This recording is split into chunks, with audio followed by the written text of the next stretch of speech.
Microsoft এক্সেলে দেখতে পাচ্ছেন আমার এখানে টোটাল মার্ক দেওয়া আছে এবং আমি যে কয় মার্ক পেয়েছি সেটাও কিন্তু দেওয়া আছে।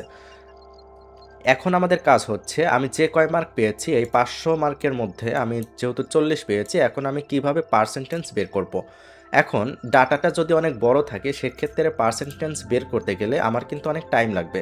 তো আমি কিভাবে সিম্পল একটি ফর্মুলার মাধ্যমে এই পার্সেন্টেজ বের করতে পারি। সিম্পলি এই যে পার্সেন্টেজের নিচে যে ফাঁকা ঘর আছে তার উপর ক্লিক করব এবং একটি ফর্মুলা টাইপ করব।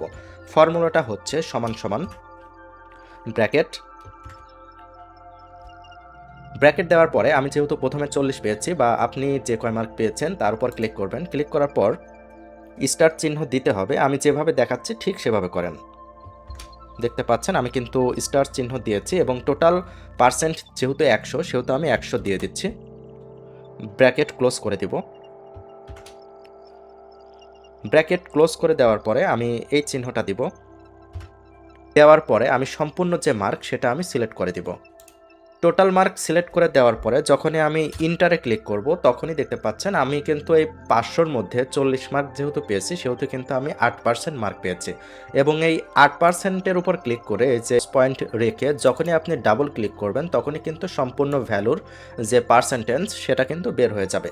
তো এভাবেই কিন্তু টোটাল নাম্বার থেকে আপনি পার্সেন্টেজ বের করতে পারবেন। যদি ভিডিওটি ভালো লেগে থাকে তাহলে লাইক করতে পারেন এবং চ্যানেলটি সাবস্ক্রাইব করতে পারেন।